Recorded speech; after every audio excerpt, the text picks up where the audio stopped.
Let's get right to it, man. So, you know, we normally have conversations like this regular, but we got something that was real big that just popped up. We don't have a screen on it, but go ahead and introduce it, John. Go ahead, man. Yeah, we just gonna talk about Gary Chambers.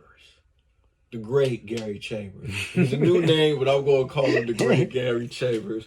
Cause calling him great. He might have just came out with the best campaign ad that I've ever seen. I don't know a lot about Gary Chambers, but how many times do we see these campaign ads where they don't really sound like they're an everyday kind of person? They kind of feel like they're talking at us, not talking to us. I think this guy kind of changed the game. I don't want to really put too much sauce on it, but could we go to the clip? We're gonna go to the clip. All right. Go to the clip. He ain't smoking no gas in that. I don't think. Every 37 seconds, someone is arrested for Give possession it to him of from the marijuana. top, though. Since 2010, state and local police have Go arrested. from the top. Yeah. Okay. Every 37 seconds, someone is arrested for Big, possession look of at marijuana. him. Since Big 2010, backwood like you state from and local Broward. police have arrested an estimated 7.3 million Americans for violating marijuana laws. Over half of all drug arrests. Black people are 4 times more likely to be arrested for marijuana laws than white people. States waste $3.7 billion enforcing marijuana laws every year. They need to give me Most some of the my people money police are back. arresting aren't dealers, but rather people with I small need some. amounts of pot, just like me. I'm Gary Chambers, and I'm running for the U.S. Senate, and I approve this message.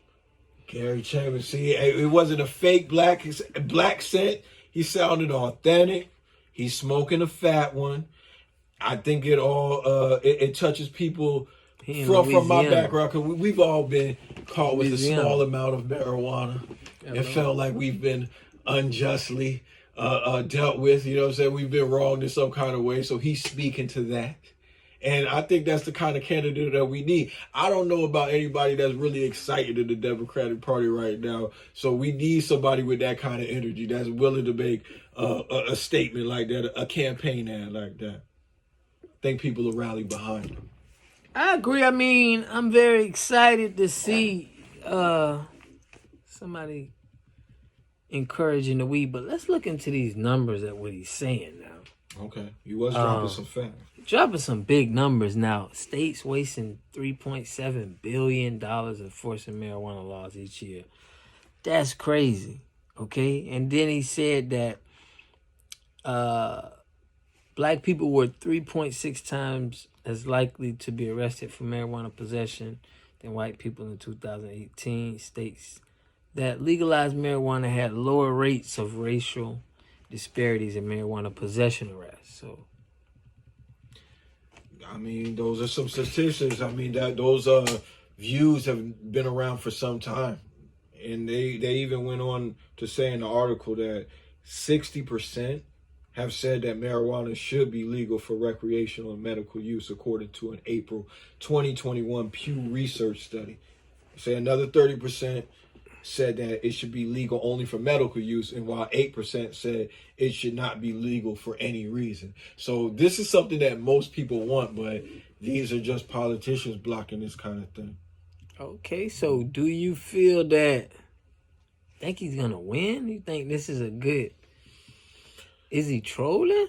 I don't think he's trolling. I think he's serious. He's actually trying to win a runoff election against another Democrat, and that guy's a Navy fighter pilot.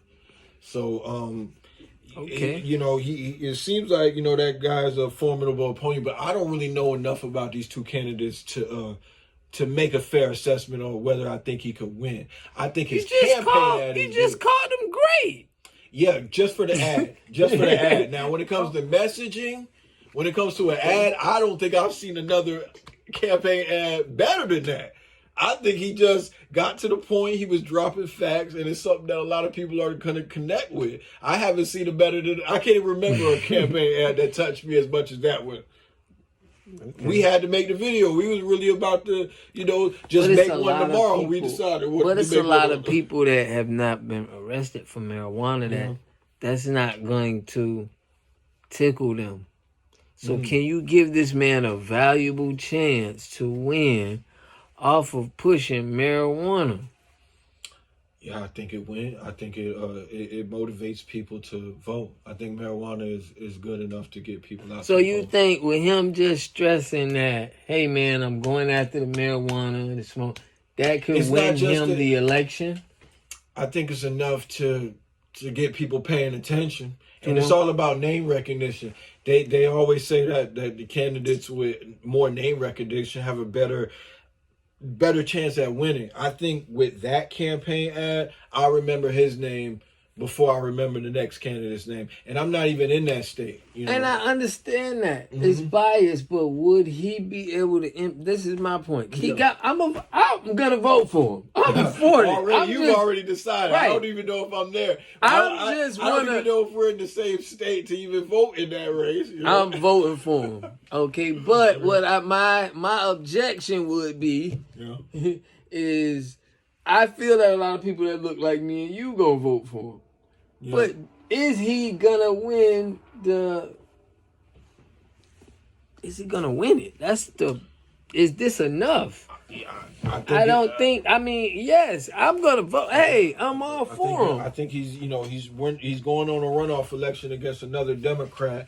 I gotta give more verse on how that works, but I think that's enough to get people's It's attention. 3.7 billion, so I understand that. I think that those facts is going to resonate with a lot of people, and that's how races are won, through good messaging. He got a good a message. A lot of people they said 60% of Americans agree that the weed should be legal. So he's speaking to a lot of people who have had those petty charges. Even the ones who haven't had those charges, they probably agree that, hey, people are getting their lives ruined for a petty weed charge. We need a guy like this, and he seems likable. He seems like a down-to-earth guy. He didn't seem like he was faking. Seems like I can roll one up with him and hang He with looked him. like he was inhaling. He wasn't on the Bill Clinton like, oh, I hit it, I didn't inhale. It wasn't one of those. He was hitting it like a G. But that's my point. He was cool. He was cool. He was very. Is that gonna get him votes with the other people that's not feeling and they don't care about marijuana? I guess time will tell. Yeah. I guess time will tell. We'll see So- the race. We'll see, guys. That's the one. I mean, we picked this big topic, being felons, Yeah. convicted definitely. felons of marijuana. Yeah, that's why the story spoke to me. We're going to follow this one through, see how it pans out, see if this is enough to get him to win. Yeah, I definitely gonna do some marketing for him. So, y'all make sure y'all check out this video and Yeah. let us know what you think. You let us know if you think we're gonna win. Think if we know if we sounded crazy, if we was on point. All right, peace. Yeah.